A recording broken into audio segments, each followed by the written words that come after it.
Bienvenidos al podcast HMC, donde tenemos una conexión vital con nuestros pacientes. Hola, bienvenidos sean todos ustedes a un episodio más de su podcast de Honduras Medical Center. Estamos muy contentos de poder compartir con ustedes, así que les rogamos por favor que nos den parte de su tiempo, que nos den unos minutos, porque el día de hoy vamos a tener una plática sobre una condición neurológica, una enfermedad cerebral que es muy importante que todos conozcamos. Sé que todos hemos escuchado de ella, pero sí, siempre es interesante conocer un poquito más, sobre todo si tenemos pacientes, si tenemos familiares, conocidos, que tengan síntomas con los cuales se pueden identificar. Creo que va a ser de muy relevancia para todos ustedes. Les habla el doctor Luis César Rodríguez, yo soy neurólogo de Honduras Medical Center y en este día pues tengo la grata oportunidad de compartir este espacio con un gran amigo mío, neurólogo, el doctor Roberto Padilla. ¿Qué tal, Roberto? ¿Cómo estás? Muchas gracias, Luisito. Muchas gracias. Vamos a tener un conversatorio realmente sobre esta catastrófica enfermedad. Es importante que conozcamos un poquito más de esta enfermedad, más que este 21 de septiembre es el Día Mundial de la Lucha contra la Enfermedad de Alzheimer. Y es preocupante porque cada vez más pacientes nos consultan por esta enfermedad. Y la familia, ante todo, es la que más se afecta. Se afecta el paciente, pero la familia se afecta muchísimo. Y creo que tenemos que educar a nuestra población acerca del impacto que tiene cada vez más esta enfermedad, que es la principal enfermedad neurodegenerativa. Es una condición neurológica tan catastrófica que cambia el entorno general, cambia el entorno global de la condición del ser humano. Es una enfermedad realmente difícil, muy difícil. Correcto, ¿verdad? Y como bien lo mencionó Roberto, para conocimiento de todos ustedes, pues estamos en un mes especial en nuestra área de neurología, ¿verdad? Porque hay muchos congresos médicos de la neurología que coinciden en estas semanas, en estos meses, pero también estamos en lo que se ha declarado universalmente como el mes de concientización sobre la enfermedad de Alzheimer. Y como bien dice Roberto, este 21 de septiembre se conmemora el Día Mundial de la Enfermedad de Alzheimer y siempre hay como un eslogan, como una frase anual, y este año pues es que los pacientes, los familiares pregunten sobre esta condición, que es el momento de salir de casa, de salir de la discusión de la familia, sino que ir donde las personas que manejamos estas condiciones, médicos, neurólogos, psicólogos, geriatras, etcétera, y nos podamos acercar, nos podamos informar, porque aunque como tú bien dices es una enfermedad catastrófica, es una enfermedad muy difícil, pero hay opciones, se puede ayudar, se puede apoyar tanto al paciente como a la familia. Entonces, por eso que estamos queriendo tener este podcast, ¿verdad? Para poner en relevancia en estos días a esta condición, ¿no? Una pregunta que siempre me hacen, Roberto, ¿verdad? Y que siempre vale la pena aclarar, ¿verdad? El Alzheimer con demencia senil, ¿cómo podemos diferenciar eso para explicarles a la gente que nos escucha? Yo creo que es un concepto que realmente cada vez se debe de aclarar. Demencia es una palabra que se ha venido usando durante muchos años. Muchos años. Realmente el concepto actualmente se ha cambiado. Se conoce como deterioro neurocognitivo. El deterioro neurocognitivo se cataloga de leve, moderado a severo. El deterioro neurocognitivo, en base a esa clasificación, se va a determinar en qué medida esa persona va a depender o no de una ayuda, de un cuidador. Cuando esa persona depende de un cuidador, es lo que se conoce como demencia. Es lo que realmente se conoce como demencia. Cuando no depende de un cuidador, es lo que en sí se conoce como deterioro neurocognitivo leve, que no depende de un cuidador, aunque el paciente ya tiene ciertas funciones cognitivas que ya no son lo que eran antes. El término de demencia senil era lo que antes se aplicaba porque se pensaba que la demencia solo se aplicaba a las personas que eran seniles o mayores. Uh-huh. Entonces, se ha visto de que este concepto se ha salido porque se ve que esta patología afecta a poblaciones más jóvenes. Uh-huh. Tenemos poblaciones menores de 60 años, poblaciones de 40, 50, 55, y es por ende que ese concepto se modificó. Y ahora tenemos ya una serie de estudios en que hemos logrado identificar ya las anormalidades, de tal manera que hemos logrado ponerle un nombre más preciso a la patología.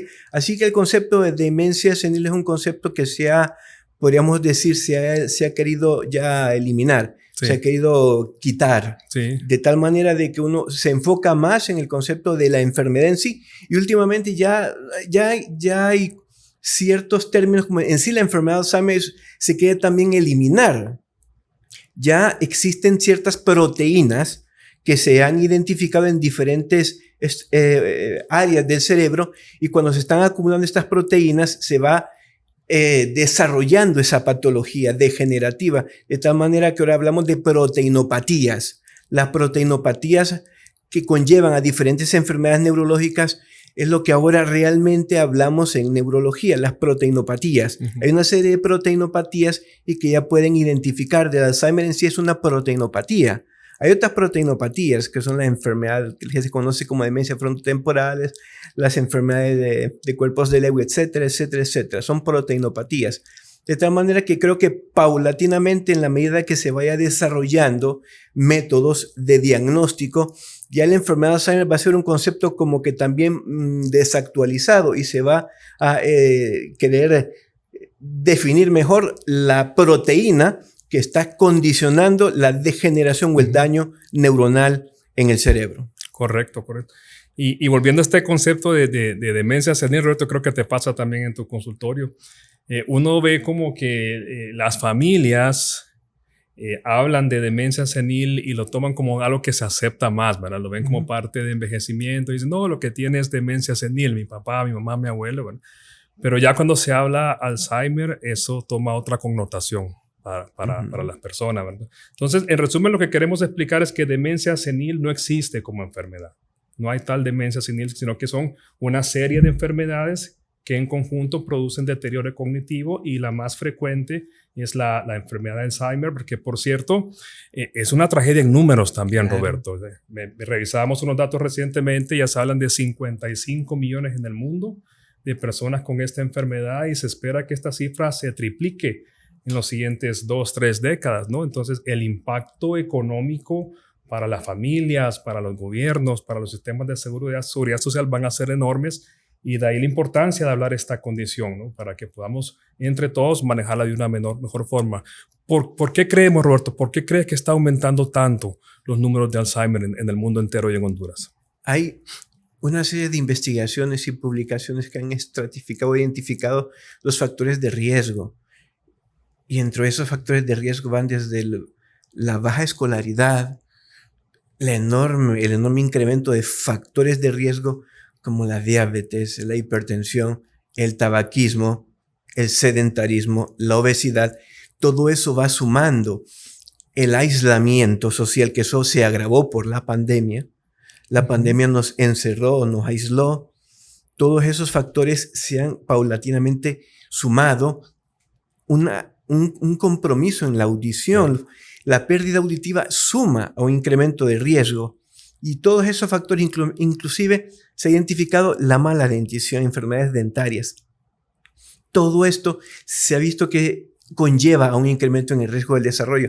Pero ante todo, el aislamiento y la baja escolaridad son dos factores importantes. Los demás factores paulatinamente están incrementando. Hay más diabetes, hay más hipertensión, hay mucho tabaquismo, hay mucho sedentarismo, hay mucha obesidad. Pero lo que nos preocupa ahora es que nos pasamos más aislados y leemos menos. Pasamos más en redes sociales, interactuamos menos. Esa interacción, que no es una interacción social real, afecta al cerebro. Nosotros somos seres sociales, pero tenemos que interactuar. Ahorita estamos interactuando, conversando. La gente no conversa ya directamente, sino que en base a medios electrónicos, que no es un conversatorio real. Entonces tenemos que socializar y no estamos socializando. Y eso nos está afectando. Eso creo que está influyendo claramente en un incremento. Correcto. Es un incremento de la enfermedad. Así es. Entonces son múltiples factores de riesgo realmente, Roberto, que si se van sumando en una sola persona, pues van incrementando la posibilidad de que tengamos una enfermedad así en la adultez mayor. También otra observación que se hace con frecuencia es si tenemos si viene un paciente o un familiar y uno menciona como neurólogo la sospecha de esta condición, de lo primero que dicen, no tengo antecedentes en la familia, no hay nadie que tenga esta condición. ¿Es obligatorio tener antecedentes familiares de Alzheimer para poder tener la enfermedad? Se sabe que apenas la mayoría de los casos, un porcentaje pequeño hay antecedentes. O sea, un porcentaje que va del 3 al 5%.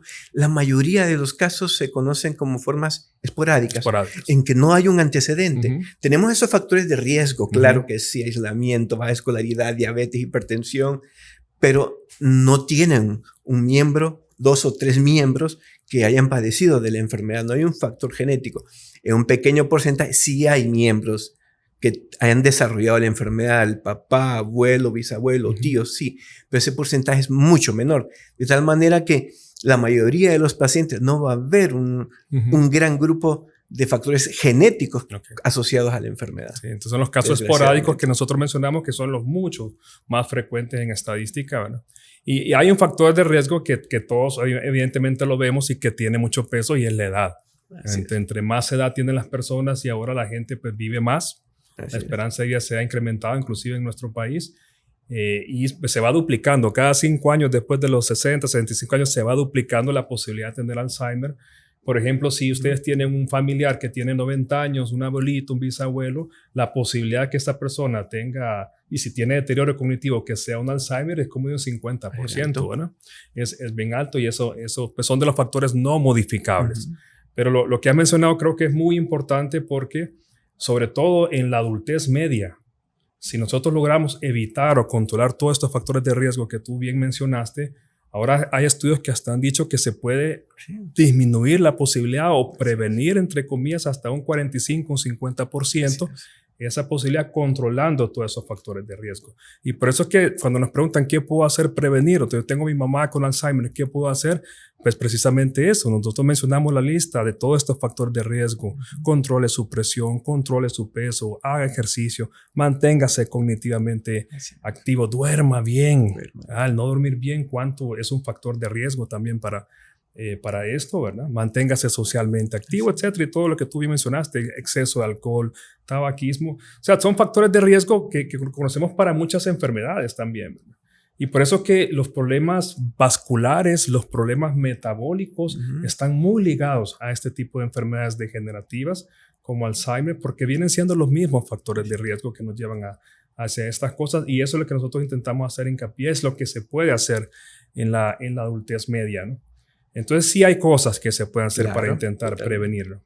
Ahora, la pregunta siempre especial que nos hacen, ¿cómo saber si un familiar mío tiene Alzheimer? Porque muchas veces el paciente, Roberto, no me deja mentir, muchas veces el paciente no se da cuenta de lo que tiene, o si se da cuenta lo minimiza, lo oculta, para pues, que no se sospeche que tiene una enfermedad, y casi siempre es la familia.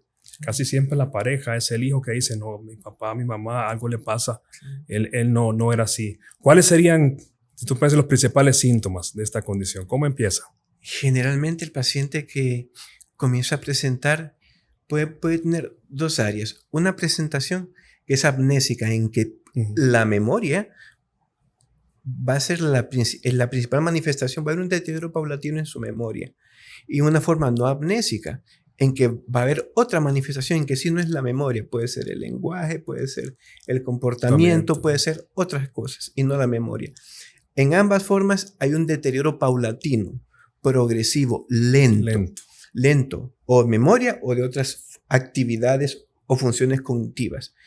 Pero lo que llama la atención es que en ambas condiciones hay una alteración en la capacidad de desenvolverse en su entorno. El paciente no es que tenga un olvido, no es que se me olvidó la llave del carro o se me olvidó la llave de la casa.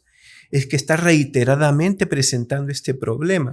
O de repente reiteradamente llega y se confunde en la dirección. A la vez está perdiendo la memoria o la orientación. El paciente está perdiendo también la capacidad para desempeñarse funcionalmente. O sea, el paciente, ya la familia nota que no es el mismo. Correcto. Todos tenemos, y eso es algo que hay que aclarar a toda la teleaudiencia, lo que nos está viendo en el podcast, es que todos tenemos problemas en la memoria. El cerebro constantemente aprende y hay mucha información que es trasladada a áreas porque tiene que estar aprendiendo cosas nuevas. Entonces hay muchas cosas se van a perder, se van a olvidar. Pero en esta patología hay procesos que inmediatamente de aprender son rápidamente olvidados, son rápidamente perdidos esos recuerdos. La memoria a corto plazo. Exactamente, en minuto, en hora, en horas. Rápidamente son perdidos. Día a día. Ese aprendizaje se pierde inmediatamente, ese recuerdo se pierde inmediatamente. Y eso está afectando constantemente la función de esa persona. No se puede desempeñar ni en su casa, ni en su trabajo, en el día a día, no puede.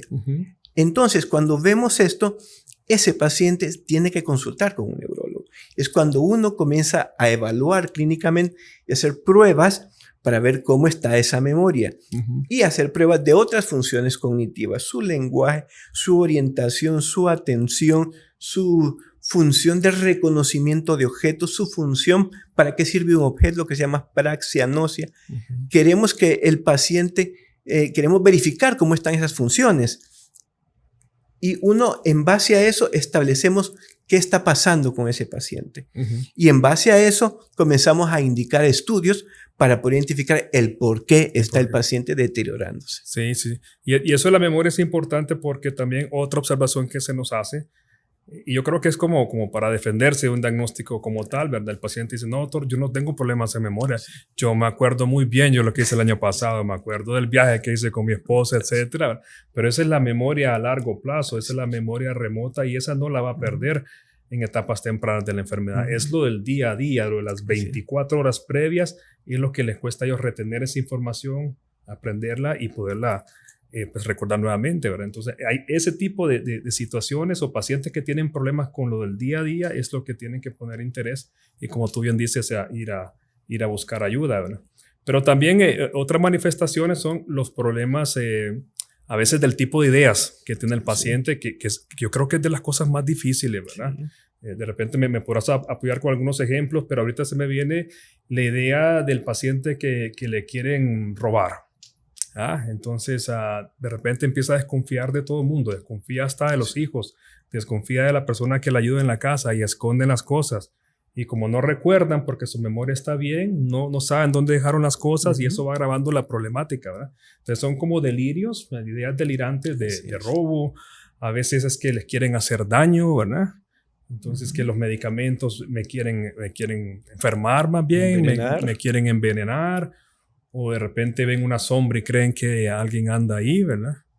Ideas hasta de celos, Roberto, de celos patológicos, ¿verdad? De celos patológicos porque no ven, por ejemplo, al esposo o la esposa no está en ese momento, o de repente sí lo vieron y no recuerdan que lo vieron, y ante la ausencia piensan que anda en otra situación, ¿verdad? Entonces, y eso genera mucha problemática en la casa, y eso hace que los pacientes, yo les explico también, se pongan a veces a la defensiva, ¿no? Porque yo una cosa que le digo siempre a mis familiares es, esta enfermedad hay que tener mucha comprensión, ¿verdad? Mucha paciencia. Esas ideas que se vienen a la mente de los pacientes con Alzheimer pues son involuntarias y ellos realmente creen que se les quiere hacer daño, que se les quiere robar o que se les está haciendo infiel, etcétera, etcétera. Y por eso se ponen muchas veces ansiosos, agresivos, irritables, ¿verdad? Y se ocupa mucha comprensión de la familia para entender de que todo esto es involuntario y hay que crear estrategias para poder calmar a los pacientes y puedan manejar todo esto en casa. Y yo creo que también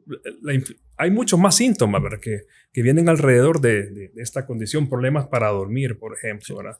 Tan frecuente en Alzheimer.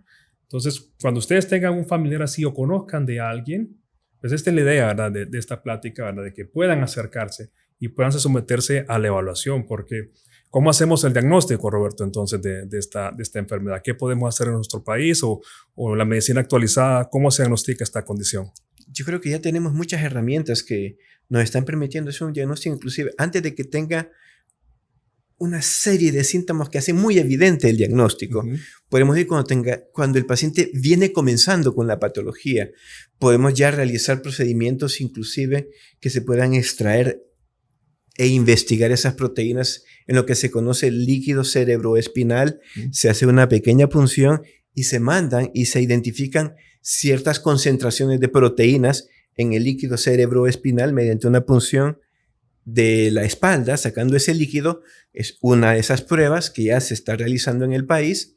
Otro es realizando estudios definitivamente de la estructura cerebral mediante lo que es el metabolismo cerebral y ver en qué medida Hay áreas del cerebro que el metabolismo ya no es el que era antes, ya se están haciendo esas pruebas y estos estudios son importantes porque nos pueden identificar tempranamente la patología, porque si el paciente ya tiene un daño muy significativo, hay estudios de neuroimagen como la imagen de resonancia magnética o la imagen de tomografía axial que ya va a identificar cambios claros de la enfermedad y podemos inclusive conocer hacia dónde está el proceso de la enfermedad, pero en estas etapas ya los tratamientos son un poquito más sintomáticos, podríamos decir. Uno maneja más los síntomas de la enfermedad.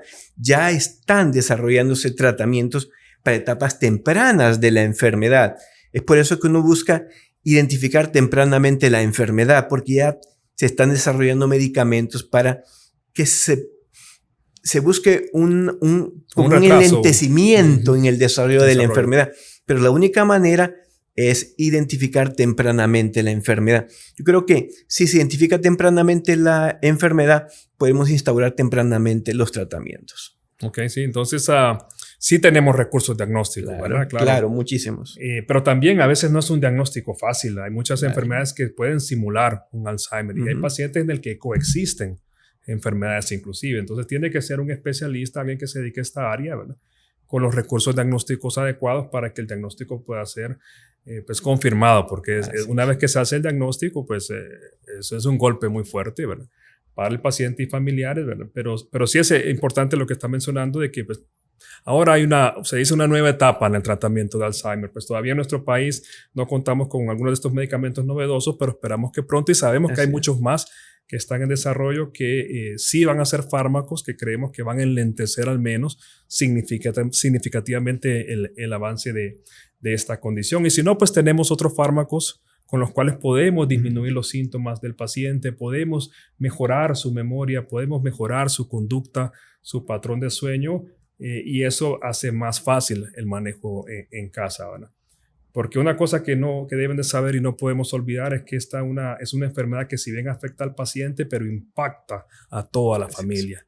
Y es de relevancia también que hablemos un poquito del cuidador, ¿verdad? Que a veces es vital, ¿verdad? Es vital. Porque el cuidador muchas veces se enferma y es clave el cuidador en el manejo del paciente. Es muy importante para el paciente el cuidador. Y si el cuidador se nos enferma, ¿qué va a pasar con el paciente? Así es. Entonces, también es importante. A veces, inclusive el cuidador muchas veces tiene que ir a evaluación para recibir apoyo. A veces se ocupa algo para el estado de ánimo, mucha educación, que es importante para que se entienda y se tenga paciencia con esta condición. Y pues tenemos los recursos. Afortunadamente en el país cada vez tenemos más. Y la idea pues de este podcast para todos ustedes es pues refrescar algunos de estos conceptos. Ustedes en redes sociales, en internet van a ver muchísima información sobre Alzheimer. Yo los animo a que lean, a que vean estos videos, a que vean cualquier recurso que ustedes puedan apoyarse, porque sí, a veces uno como familiar se puede sentir solo, se puede sentir perdido y no tienen por qué estar solo. Se les puede apoyar. Así que aquí en su Hospital Honduras Medical Center siempre vamos a estar dispuestos a apoyarlos para que nos busquen el equipo de neurólogos, geriatras, psicólogos, psiquiatras que estamos acá, ¿verdad? Para ustedes, para sus familiares.